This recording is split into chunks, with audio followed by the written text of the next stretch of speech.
Put it away.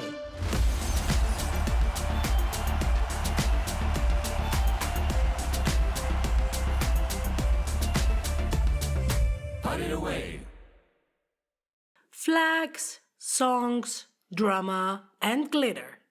If it's Eurovision, we've got it covered. This is Put It Away. Hello, dear Eurovision listeners, and welcome to the last episode of Put It Away for 2025. Before we officially close the book on this year, we just wanted to slow things down for a moment. So, no breaking news, no national final panic, no last minute rule changes. Just a look back. And of course, a look forward. Because this is Eurovision and we simply cannot help ourselves. Well, this year felt heavy at times. It was complicated, emotional, divertive. But also it was creative, passionate, and very, very, very loud. In the most Eurovision way possible, of course.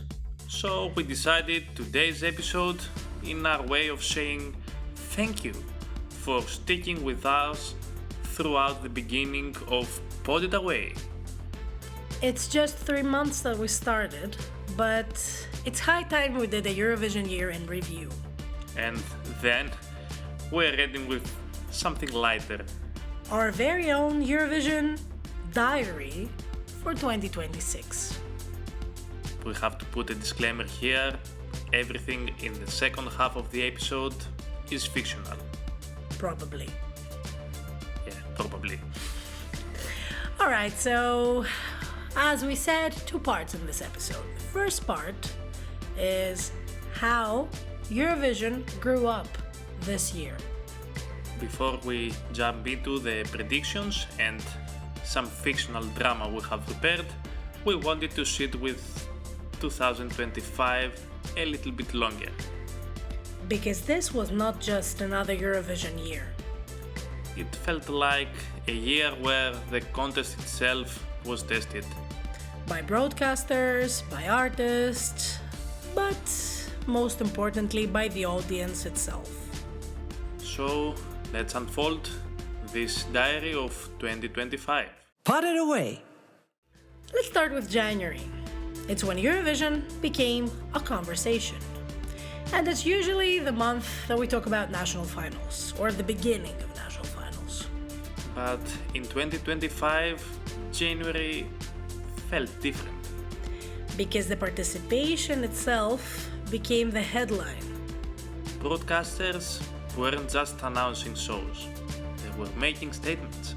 And the fans weren't just following selections. They were asking why. And then in February, the national final season was in full swing. Because it marked the heart of the national finals across Europe, broadcasters were selecting their representatives, and we had a wide range of formats, musical styles, and all sorts of outcomes. Yes, but one event clearly stood out. Sanremo once again dominated the conversation, not just as a selection process, but as a cultural moment. Strong lineup, long lights, and intense public discussion. February showed Eurovision moving from decisions to directions. And then we had to March. Sweden's quiet confidence, I'd say. Because March means one thing: Melodifestivalen. And Sweden once again showed how seriously they treat the contest. And it's not just a competition, but as a national music platform.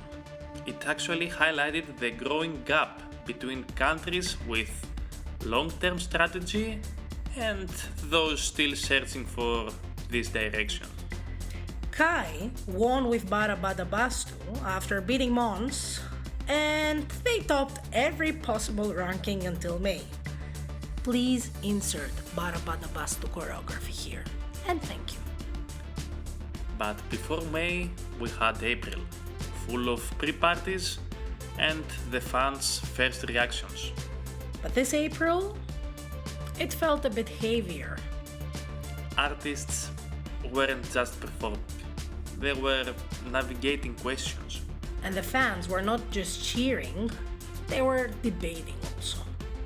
And suddenly, live performances mattered more than ever. And then May. May means Eurovision. And musically, it was strong. And creatively, it was diverse. But emotionally, it was complex. For many fans, it was impossible to separate the music from the context. And that tension stayed long after the winner was crowned. Because in the end, we had JJ that won Eurovision with the song Wasted Love, and Austria will host the 70th Eurovision Song Contest. And then we had June, the aftermath, and the steps that EBU took to move the contest forward. June was actually when Eurovision stopped being just a show. And a lot of statements were released. Arguments were raised, and the EBU found itself explaining, defending, and redefining. Back then, trust, transparency, and neutrality became central themes. And we just moved forward to July and August, which were the quiet pause, let's say, but not entirely silent. Discussions continued online, and fan communities reflected, disagreed, and reevaluated their relationship with the contest. And then it was September. You know the Wake Me Up When September Ends, right? But here we talk about Wake Me Up When September Starts, because Eurovision 2026 had already started. Early announcements, early withdrawals, early headlines. The calendar shifted, so Eurovision didn't longer wait for winter. And then we had October, that made one thing clear. Participation is no longer automatic. For some broadcasters, staying in felt harder than leaving. And that reality changed how we look at the contest. Or the way the contest looks at itself. So it was November, the month about rebuilding.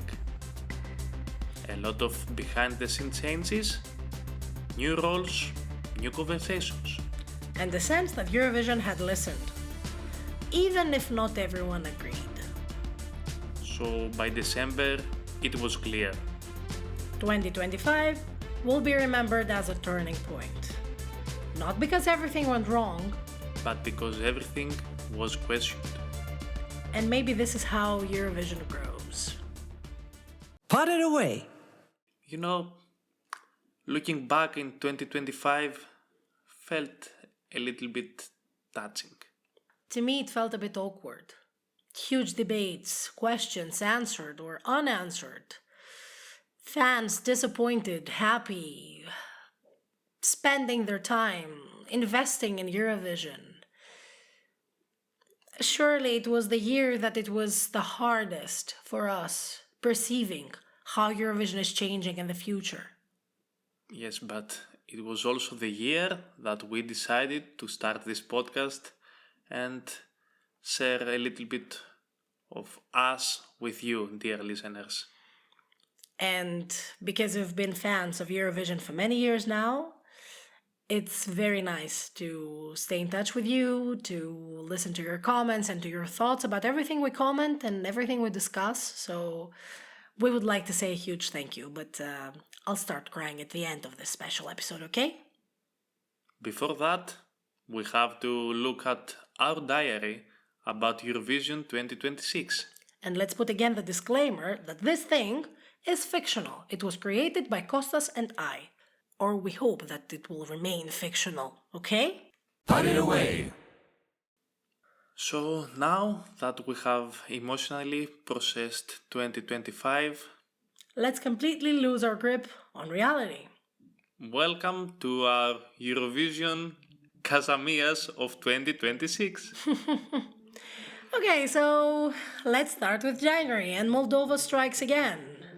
Because, of course, it does. The winner of the national final gets disqualified, and nobody else wants to go. So TRM looks around and guess what? They call Stop the Stoop. And they don't even ask what the song will be. In February we have Sanremo Festival. Elettra Lamborghini wins with a song called Voila. And imagine that, on cover night she performs Barbara Parvi's song from Eurovision 2021. And that means, of course, that Italy and France unite and all the social media collapse. And then we move forward to March and Melody Festivalen. Alexa wins. And then Donald Trump makes a tweet to congratulate her. no explanation needed, no follow-up. Just the regular Eurovision things. And then April arrives and is historic. Because every country attends Eurovision concert in Amsterdam. Unity at last. Until the EBU fines the Netherlands for misusing the Eurovision product. We still don't know what this means. And we move on to May, which of course is Eurovision 2026. And Sweden wins Eurovision 2026. Germany finishes last, Tied with Austria. and Canada performs in the grand final as a guest country. History repeats itself. And everyone pretends that this is totally normal. Yeah, why not? Every 10 years, the same situation. And then we move to June, because numbers don't lie. Yes, because June brings the ratings. And despite the 5 withdrawals, viewership goes up Because Canada saves Eurovision, somehow. you see. Then we have July and August, the silent period. Not that silent, I would say. Because July was all about cities. Stockholm, Gothenburg, Helsingborg, Uppsala. Sweden debates itself publicly. And guess what? In August, Stockholm wins. Shock level 0. And then in September, we have the announcements. And as it happens almost every year, Cyprus is the first country to announce the representative for Eurovision 2027. And this year, what will be Iviadamu. So we have officially time traveled. And then in October, the map changes again. Because October reshuffles everything. Spain, Netherlands, Ireland, and Iceland return in Eurovision, while Slovenia keeps staying out of it. And Romania withdraws due to, guess what? Financial issues. Shock level 0. Again. Then we move on to November, which brings change behind the scenes. Well, Stig Karlsen, the former head of delegation of Norway, becomes the executive supervisor of Eurovision. You know, fans admit that only a Norwegian can revive Eurovision. And December, history repeats itself. Again and again. Because Elvana Gata and Arilena Ara compete in Festivali Kengish. And the winner is Arilena Ara. Again. Some stories never change. Put it away. And this is our Eurovision year. The real one. And the imaginary one. We would like to thank you, honestly, for being part of this Eurovision journey.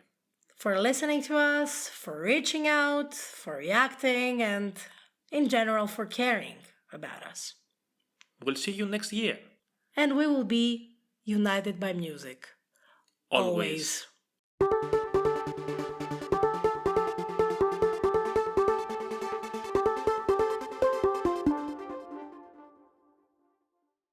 So, the show is over, the points are counted. Until next year, don't forget to Put it away.